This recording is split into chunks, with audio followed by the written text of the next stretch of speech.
Doctor Suresh कुमारी channel पर आपका स्वागत है। आज हम समाज शास्त्र के एक ऐसे विषय पर चर्चा करेंगे जो वर्तमान समय में हमें ये बताएगा कि जो 21वीं सदी में संयुक्त परिवार का जो विघटन हुआ है उसका बुजुर्गों पर क्या प्रभाव पड़ा है।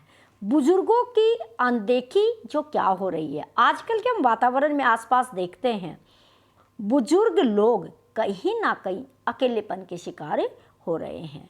वृद्धावस्था माननीय जीवन की अनिवार्य परिणति है, ये हम सबको पता है। यानी कि जिंदगी का लास्ट स्टेज है वो हमारा बुढ़ापा है। बढ़ती हुई वृद्धों की आबादी का सूक्ष्म तथा स्थूल दोनों ही स्तरों पर महत्वपूर्ण अर्थ है। इसके अनेक बहुत गंभीर सामाजिक और आर्थिक संकेत हमें दिखाई दे रहे हैं।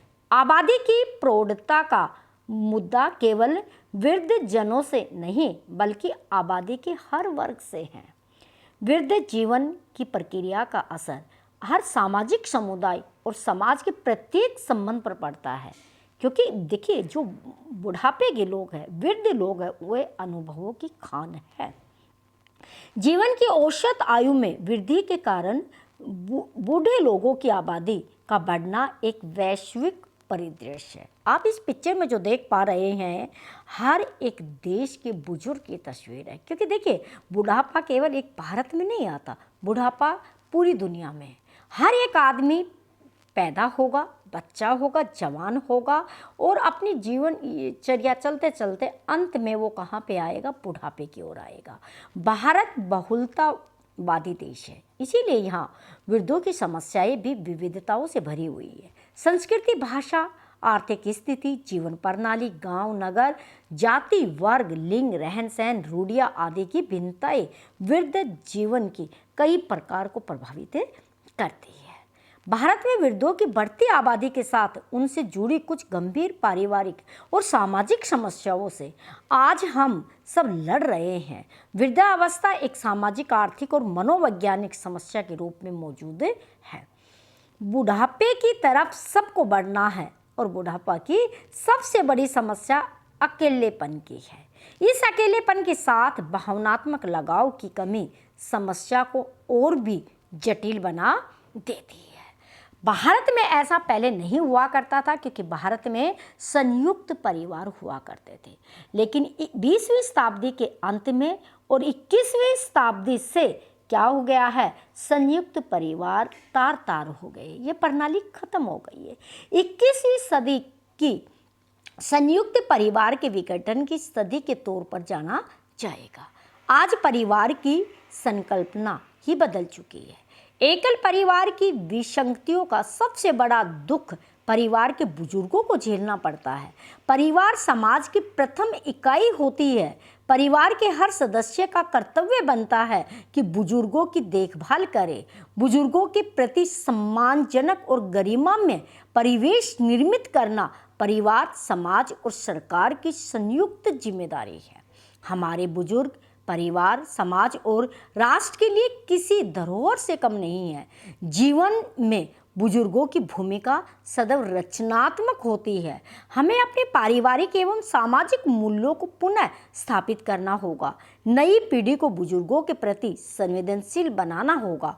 पारिवारिक संस्था जितनी मजबूत होगी, वृद्धावस्था उतनी ही सुरक्षित होगी। ऐसा करके ही हम वृद्धावस्था को अभिशाप बनने से बचा सकते हैं। अब देखिए, पश्चिमी देशों का, यूरोपीय देशों का एक पैटर्न था कि जहाँ पे परिवार नाम की संस्था मजबूत नहीं थी।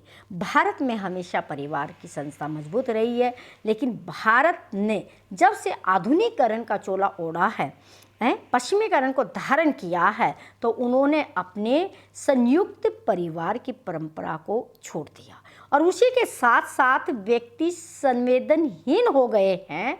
अब परिवार में वृद्ध व्यक्तियों को बोझ समझने लग गए हैं, जिससे वृद्ध व्यक्ति बहुत सारे डिप्रेशन में चले जाते हैं।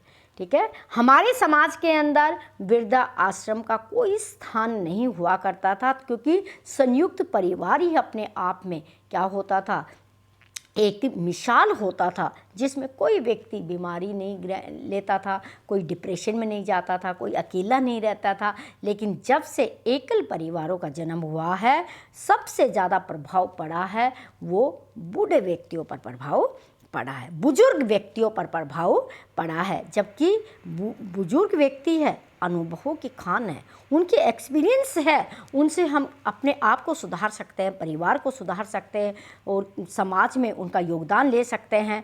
लेकिन आज उन्हीं के पैदा किए हुए बच्चे उनको एक अभिशाप समझने लग जाते हैं। ये बड़ी दुख की बात है।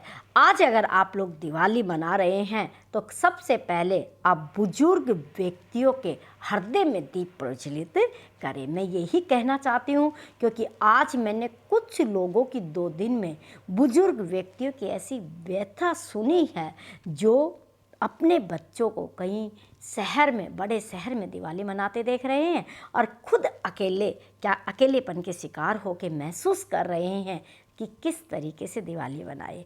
अगर आपको ये समझ आ रहा है तो ये वीडियो आपको अच्छी लग रही है तो इसके लिए एक लाइक कर दीजिएगा, वीडियो को शेयर कीजिएगा। जो लोग संवेदनहीन हैं इस विषय पर उनको ज़रूर शेयर कीजिएगा।